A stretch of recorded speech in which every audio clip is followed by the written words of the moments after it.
Welcome students. अब हम लेने जा रहे हैं crystal field theory CFT in the lesson coordination compounds या कम्प्लेक्स कंपाउंड्स। दिस थ्योरी जो है first of all was proposed for explaining the optical properties. ये ऑप्टिकल प्रॉपर्टी को एक्सप्लेन करने के लिए इसको प्रपोज किया गया for crystalline solids and behaviour of transition metal का आयंस का इन crystals. It was applied to coordination compounds in around 1950s. The main postulates of this theory क्या है? The transition metal जो है acts as central cation, जो cation की तरह जो है टेक पार्ट करती है, and the ligands जो हैं डोनेट करते हैं lone pair of electrons to the vacant orbitals of this cation. Second point क्या है? The ligands are considered as point charges in case of ions and dipoles in case of neutral molecules. अगर तो ligand neutral molecule है तो वो dipole की तरह behave करता है, और अगर वो आयन है तो वो पॉइंट चार्ज की तरह बिहेव करता है। Next, the bonding between the metal ions हो and the ligands is purely electrostatic, मतलब आयनिक बॉन्ड की तरह है, जैसे कैटायन एनायन को जो है अट्रैक्ट करता है। तो it is electrostatic force of attraction between central metal atom ion and ligand. In case of negative ligand the electrostatic force of attraction is just like the simple cation and anion, but in case of neutral molecules the negative end of the dipole जो है behaves as negative end for electrostatic force of attraction with the central metal cation.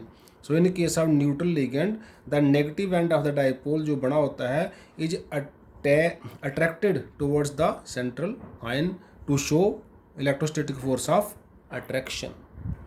Number fourth point is the 5d orbital जो होती हैं in an isolated gaseous metal atom, जो ion जब होता है, जब उसके पास कोई लिगेंड नहीं होता है, हैव सेम एनर्जी, उनको बोलते हैं डी जनरेट। पांचों की पांचों डी ऑर्बिटल डी जनरेट होती हैं, सेम एनर्जी की होती हैं। दिस डी जनरेसी, ये जो सेम एनर्जी है, इज मेंटेन्ड, बनी रह सकती है if a spherically symmetrical field, एक कोई सिमेट्रिकल फील्ड जो है, जो स्फेरिकल है, of ligand surround the metal ion, अगर वो उसके इर्द गिर्द आता है तो। However when this negative field जो है is due to ligands it becomes asymmetrical, जे स्फेरिकल जे सिमेट्रिकल नहीं रहता है, तो उस वजह से एंड द डी जनरेसी जो होती है, जो इक्वल एनर्जी होती है डी ऑर्बिटल की of the 5d orbitals is lifted होता है, वो डिसअपीयर हो जाती है, वो खत्म हो जाती है। विद दिस क्या होता है? Splitting of the D orbitals takes place, D orbitals split कर जाती हैं, वो बिखर जाती हैं, वो अलग अलग एनर्जी की हो जाती हैं। द पैटर्न ऑफ स्प्लिटिंग कैसा होगा डिपेंड करेगा upon the nature of the crystal field कैसा है। जैसे कि हम पहले बात करते हैं crystal field splitting pattern in octahedral complexes कैसे होता है, जिसमें 6 लिगेंड आते हैं। पहले हम इसकी बात करते हैं। Let us assume that the 6 ligands जो हैं are positioned symmetrically along the Cartesian coordinates, जैसे x एक इधर एक इधर, y एक इधर एक इधर, z एक इधर एक इधर, इस तरह 6 लिगेंड जो हैं इस तरह से डायरेक्टेड हैं। As the ligands approach the first क्या होता है? There is an increase in energy of D orbital, D orbital की एनर्जी जो है वो इंक्रीज करेगी। इससे ऐसा क्यों करेगी? क्योंकि related to that of the free ions due to electron repulsion की वजह से। जैसे ये डी ऑर्बिटल है जो फ्री आयन में है, जैसे लिगेंड ने अप्रोच किया, इन 5d ऑर्बिटल की एनर्जी इंक्रीज कर गई। हमने कहा हाइपोथेटिकल इंक्रीज इन एनर्जी, इस तरह से एनर्जी इंक्रीज कर गई, पर एक्चुअली ऐसा नहीं है। एक्चुअली कैसा है? The orbitals along the axis जो हैं, जो डी जेड स्क्वायर या D X square minus Y square, दो वाली ऑर्बिटल हैं जिनको हम शॉर्ट में EG भी कहते हैं, गेट्स रिपेल्ड मोर, इनकी रिपल्सन ज़्यादा होगी क्योंकि लिगेंड अलॉन्ग द एक्सिस ही आ रहा है, तो ये भी अलॉन्ग द एक्सिस हैं, इसलिए इनकी रिपल्सन ज़्यादा होगी as compare to DXY, DYZ, DZX। ये 3 ऑर्बिटल जो हैं ये इन बिटवीन द एक्सिस होती हैं, तो क्योंकि लिगेंड अलॉन्ग द एक्सिस आ रहा है, ये इन बिटवीन द एक्सिस है, इसलिए इनकी जो, इनको T2G भी कहते हैं, इनकी भी एनर्जी बढ़ेगी लेकिन इस EG के मुकाबले में कम बढ़ेगी। तो क्या होगा? T2G, so T2G becomes a low energy as compare to EG। जो 3 सेट है ये लो एनर्जी का हो जाएगा क्योंकि ये इन बिटवीन द एक्सिस है। जो 2 सेट है जो लॉन्ग द एक्सिस है ये हाई एनर्जी का हो जाएगा क्योंकि लिगेंड कहाँ से आया, लिगेंड आया लॉन्ग द एक्सिस। तो जो लॉन्ग द एक्सिस पर ये 2 ऑर्बिटल थी इनकी रिपल्शन ज़्यादा हुई, इनकी एनर्जी ज़्यादा हो गई, और जो इन बिटवीन द एक्सिस थी जहाँ से लिगेंड थोड़ा दूर है इनकी भी रिपल्शन हुई लेकिन थोड़ी कम हुई, एनर्जी कम रह गई। सो ये 2 सेट बन गए, एक हाई एनर्जी का Eg, एक नो एनर्जी का T2G। तो हो गया splitting of the D orbital हो गया। इसको बोलते हैं जो इनके बीच में गैप है दैट इज कॉल्ड डेल्टा। क्या है, difference in energies of the 2 sets Eg and T2G। Delta for difference हो गया, O फॉर ऑक्टाहेड्रल कॉम्प्लेक्सेस आ गया।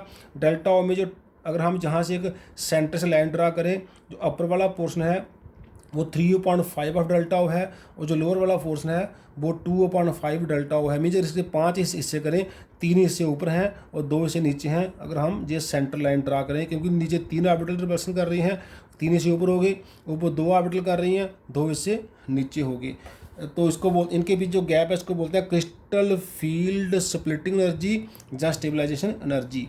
मैग्नीट्यूड जे वैल्यू कितनी, डेल्टा O कितना होगा, इसका जो मैग्नीट्यूड है depends upon the nature of the ligand. अगर कोई स्ट्रांग लिगेंड है उनका रिपल्सन ज़्यादा करेगा तो गैप ज़्यादा हो जाएगा, अगर कोई वीक लिगेंड है तो रिपल्सन कम करेगा, गैप कम हो जाएगा।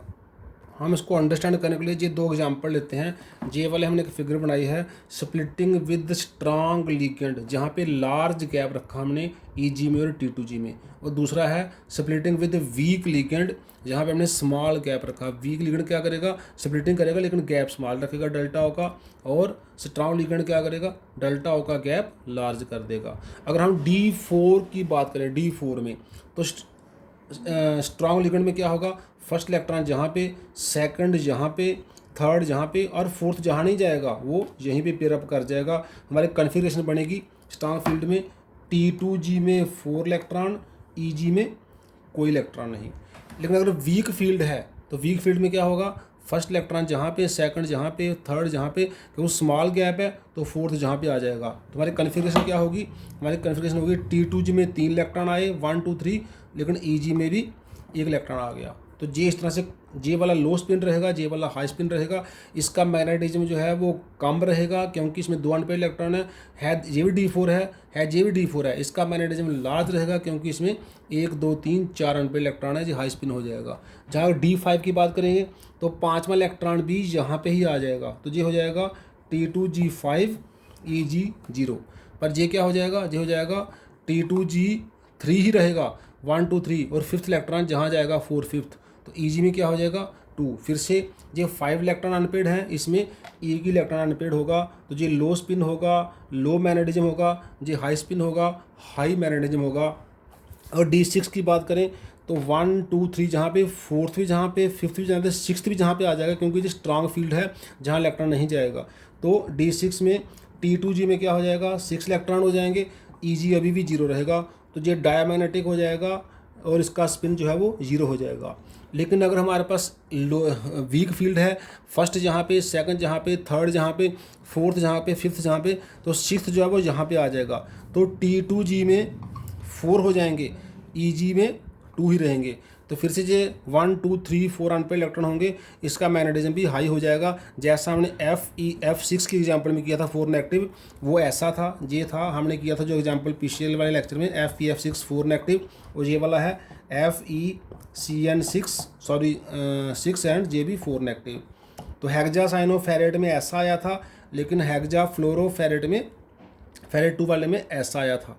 ऐसे अगर D7 पर अगर आप जाओगे तो 7 इलेक्ट्रॉन कैसे होंगे, 1 2 3 4 5 6 जहाँ पे, अब 7th जहाँ पे आएगा, तो ये हो जाएगा T2G में 6 Eg में 1 अगर स्ट्रांग फील्ड है। तो वीक फील्ड है तो फर्स्ट सेकंड थर्ड जहाँ पे, फोर्थ जहाँ पे, फिफ्थ जहाँ पे, तो सिक्स्थ अब जहाँ पे, 7th जो है वो इसके साथ आएगा। तो जहाँ पे T2G5 हो जाएगा, Eg2 रहेगा। T2G5 1 2 3 4 5 Eg2। इस तरह से वीक फील्ड में स्मॉल स्प्लिटिंग होने की वजह से पहले पांचों की पांचों ऑर्बिटल सिंगली ऑक्यूपाई होती हैं, फिर पेयरिंग स्टार्ट होती है 6th इलेक्ट्रॉन से। लेकिन स्ट्रांग फील्ड में पहले तीनों ऑर्बिटल सिंगली ऑक्यूपाई होती हैं, फोर्थ इलेक्ट्रॉन से ही पेयरिंग स्टार्ट हो जाती है T2G में। इसलिए स्ट्रांग फील्ड वालों का मैग्नेटिज्म और स्पिन अलग होगा, वीक फील्ड वालों का मैग्नेटिज्म और स्पिन अलग होगा। फिर से रिपीट कर रहे हैं हम, स्ट्रांग फील्ड में क्या होगा, लार्ज स्प्लिटिंग है तो 1 2 3 फोर्थ इलेक्ट्रॉन ही पेयर अप हो जाएगा। वीक फील्ड में 1 2 3 4 5 पहले पांचों सिंगली ऑक्यूपाई होंगे, उसके बाद सिक्स्थ इलेक्ट्रॉन जो है पेयरिंग स्टार्ट करेगा। हमने 2-3 एग्जाम्पल से इसको देखा। अब हम देखते हैं crystal field splitting in tetrahedral complexes. So crystal field splitting in tetrahedral complexes कैसे होती है? द स्प्लिटिंग पैटर्न जो है is just the reverse of the octahedral ones, that is T2G जहाँ पे जो ऑर्बिटल है हैव हाई एनर्जी हो जाती है देन EG। वहाँ पे EG हाई था, T2G लो था। जहाँ पे जो 3 सेट है T2G के वो हाई हैं और EG लो हैं। जैसे ये नॉर्मली हमारा 5D ऑर्बिटल है जो डिजेनरेट हैं, जो हाइपोथेटिकल इंक्रीज इन एनर्जी है जब लिगेंड अप्रोच करते हैं। और जो स्प्लिटिंग पैटर्न है T2G का सेट ऊपर है तीनों का और EG का सेट तीनों का नीचे है, और दोनों के बीच का जो डिफरेंस है उसको बोलते हैं डेल्टा T। तो फिर लिगेंड्स अप्रोच कर रहे हैं इन बिटवीन द एक्सिस। तो इन बिटवीन द एक्सिस आने की वजह से जो इन बिटवीन द एक्सिस वाली 3 ऑर्बिटल हैं वो हाई एनर्जी की हो जाती हैं, और जो अलोंग द एक्सिस वाली हैं वो लो एनर्जी की हो जाती हैं। डेल्टा T जो होता है वो डिफरेंस इन एनर्जी है of the T2G and EG orbital. Delta for change in energy और T फॉर दिस आ गया टेट्राहेड्रल कम्प्लेक्सेस। डेल्टा T की वैल्यू डेल्टा O से हमेशा स्मॉल होती है, क्योंकि डेल्टा O में 5 लिगेंड जो है रिपल्सन कर रहे हैं। डेल्टा T में 4 लिगेंड, सॉरी डेल्टा O में 6 लिगेंड इन्वॉल्व हैं, डेल्टा T में 4 ही लिगेंड इन्वॉल्व हैं, इसलिए उनकी रिपल्सन पैटर्न, रिपल्सन की कम होने से एनर्जी का गैप भी कम होता है। जनरली डेल्टा T जो है वो 4/9 डेल्टा होता है। डेल्टा जैसे हमने पीछे देखा यह है difference in the energy of the 2 sets in octahedral complexes. तो delta T values are small है जहाँ पे। So here only complexes with high spin configuration are formed. जहाँ पे ऐसा नहीं होता कि अगर स्ट्रांग लिगेंड है पहला जहाँ पे, दूसरा जहाँ पे, तीसरा नहीं जाता, तीसरा जहाँ पे जाता है first second third fourth fifth.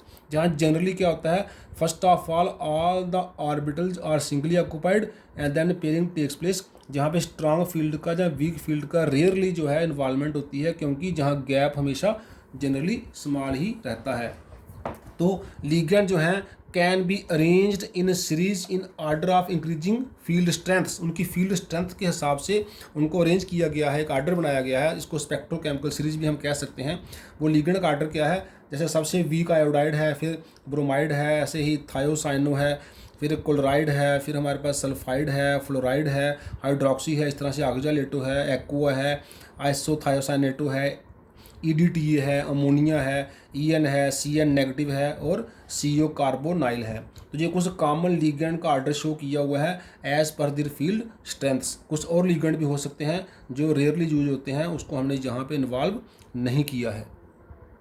तो क्रिस्टल फील्ड थ्योरी बच्चे बेटर एक्सप्लेन करती है coloured ions formation by transition complexes. ऐसा कैसे होता है, जैसे अभी पढ़ा हमने, जो D ऑर्बिटल हैं वो स्प्लिट कर जाते हैं इन कम्प्लेक्सेस। एक सेट लो एनर्जी का हो जाता है T2G जहाँ EG, जहाँ फिर EG लो का होता है, T2G हाई का होता है। तो हमने एक सेट ले लिया जिसमें स्प्लिटिंग हो चुकी है। तो होता क्या है, जब ऑर्डिनरी लाइट इस पर फॉल करती है तो ये जो एनर्जी गैप है ये स्मॉल होता है, इसको बोलते हैं D से D में जो ट्रांजिशन है, जहाँ का इलेक्ट्रॉन जहाँ जाने के लिए विजिबल लाइट ही सफिशेंट है, तो D ट्रांजिशन ऑफ इलेक्ट्रॉन हो जाती है बाई विजिबल लाइट। तो जब विजिबल लाइट इस पर फॉल करती है तो लाइट की कोई फ्रिक्वेंसी यहाँ का इलेक्ट्रॉन जहाँ पहुँचा देती है, तो जब वो रिमेनिंग लाइट को रिफ्लेक्ट करता है वो हमें कलर की फॉर्म में अपीयर होता है। तभी अगर किसी की कन्फिग्रेशन में D0 आ जाता है, जैसे जिंक, इसमें जिंक 2+ में D10 आता है, D10 वाला क्या होगा, 1 2 3 4 5 6 7 8 9 10, वो पूरा D फुल होगा। तो D फुल होने की वजह से यहाँ इलेक्ट्रॉन जंप ही नहीं कर सकता है, तो इसलिए जिंक 2+ के कम्प्लेक्स कलरलेस पाए जाते हैं। ऐसे D0 है, जैसे टाइटेनियम 4+ है, टाइटेनियम 4+ में भी D0 कन्फिग्रेशन है तो वो भी कलरलेस पाया जाता है। अगर D3 लेंगे हम, अगर हम टाइटेनियम लेंगे Ti3+, तो ये D1 होता है। तो D1 वाला टाइटेनियम का जो कम्प्लेक्स है, अगर D3+ में है तो वो D1 है, वो कलर्ड पाया जाता है। अगर 4+ है वो D0 है, वो कलरलेस पाया जाता है, क्योंकि स्प्लिटिंग तो उसमें भी हुई है लेकिन एक्साइट करने के लिए इलेक्ट्रॉन नहीं है, वो एम्प्टी है। तो जहाँ फिर जैसे कॉपर के कम्प्लेक्स हैं, अगर कॉपर 2+ के कम्प्लेक्स हैं वो D9 है, वो कलर्ड पाए जाते हैं। अगर कॉपर के 1+ के कम्प्लेक्स हैं तो वो D10 है, वो कलरलेस पाए जाते हैं। तो कलर के लिए स्प्लिटिंग तो है ही है, स्प्लिटिंग के साथ क्या होता है, पार्शली फिल्ड डी होने चाहिए। मींस अगर D1 से D9 तक है तो वही कम्प्लेक्स कलर्ड शो करेंगे, क्योंकि D1 से D9 तक क्या होगा, यहाँ पे वैकेंसी रह जाती है, तो यहाँ का इलेक्ट्रॉन जहाँ ऑक्साइड कर सकता है bye absorption of a suitable frequency of the visible light, और बाकी की जो फ्रिक्वेंसी है, बाकी की जो वेवलेंथ है वो रिफ्लेक्ट हो जाती है, जो हमें कलर दिखाती है। अगर D0 एम्प्टी है या D10 फुल है तब जो है एक्साइटेशन ऑफ इलेक्ट्रॉन नहीं हो सकती है, तो वो वाले कम्प्लेक्स कलर लेस पाए जाते हैं। सो इस तरह से crystal field theory better explain करती है formation of coloured ions by transition elements. ऐसे ही मैग्नेटिक प्रॉपर्टी की जहाँ तक बात है, मैग्नेटिक प्रॉपर्टी ऑफ कम्प्लेक्सेस वो भी ये बेटर एक्सप्लेन करती। तो मैग्नेटिक प्रॉपर्टी के लिए हम 2 एग्जांपल ले रहे हैं। एक एग्जांपल में हेक्सासाइनोफेरेट 2 और दूसरे में हेक्साफ्लोरोफेरेट 2। दोनों एग्जांपल हमने पिछले लेक्चर में डिस्कस की थी under octahedral complexes in valence band theory. तो यहाँ पे क्या है in this crystal field theory, जे भी D6 है, जे भी D6 है, पर इसमें D6 जो है CN स्ट्रांग लिगेंड है, इसलिए लार्ज गैप है, तो 6 के 6 इलेक्ट्रॉन क्या होंगे, T2G में आ जाएंगे। ये T2G 6 हो जाएगा, EG 0 हो जाएगा, तो T2G 6 से क्या होगा 1 2 3 4 5 6 इलेक्ट्रॉन जहाँ आ गए, सारे इलेक्ट्रॉन पेयर्ड हो गए, अनपेयर्ड इलेक्ट्रॉन कोई नहीं बचा, कम्प्लेक्स हो गया डायमैग्नेटिक, EG 0 रहा। लेकिन फ्लोरो जो है वो वीक फील्ड लिंकर है, वीक फील्ड से क्या होगा, ये स्मॉल गैप होगा, स्मॉल गैप से 1 2 3 पहले जहाँ आएंगे, 4 5 जहाँ आएगा, 6 जहाँ आएगा, तो T2G 4 होगा, EG 2 होगा। इससे क्या होगा, जे पेयर्ड इलेक्ट्रॉन है, 1 अनपेयर्ड, 2 अनपेयर्ड, 3 अनपेयर्ड, 4 अनपेयर्ड, तो 4 अनपेयर्ड इलेक्ट्रॉन की वजह से जे वाला जो कम्प्लेक्स है ये हाईली पैरामैग्नेटिक हो जाएगा, हाई स्पिन हो जाएगा। इस तरह से हाई स्पिन क्यों है, हाईली पैरामैग्नेटिक क्यों है, क्योंकि वीक फील्ड है, एनर्जी गैप कम है, पेयरिंग नहीं हो सकी है इन द T2G। जहाँ CN जो है वो डायमैग्नेटिक क्यों है, क्योंकि स्ट्रांग फील्ड है, लार्ज गैप हो गया है, तो T2G में ही पेयरिंग हो गई है, इलेक्ट्रॉन EG में जाने से पहले ही 1 2 3 4th 5th 6th जो है सारे पेयर्ड सेट बन गए हैं। तो इस तरह से और भी आप कम्प्लेक्स एग्जाम्पल ले सकते हैं। जो स्ट्रांग फील्ड वाले होंगे वो मैग्नेटिज्म कम शो करेंगे, जो वीक फील्ड वाले होंगे वो मैग्नेटिज्म ज़्यादा शो करेंगे, क्योंकि स्ट्रांग फील्ड में गैप ज़्यादा है, हम बार बार यही बोल रहे हैं, और वीक फील्ड में गैप कम है। So crystal field theory explains color formation of the transition metal complexes as well as magnetic properties of the transition metal complexes। आज के लेक्चर में हम यहीं क्लोज करते हैं। थैंक्स।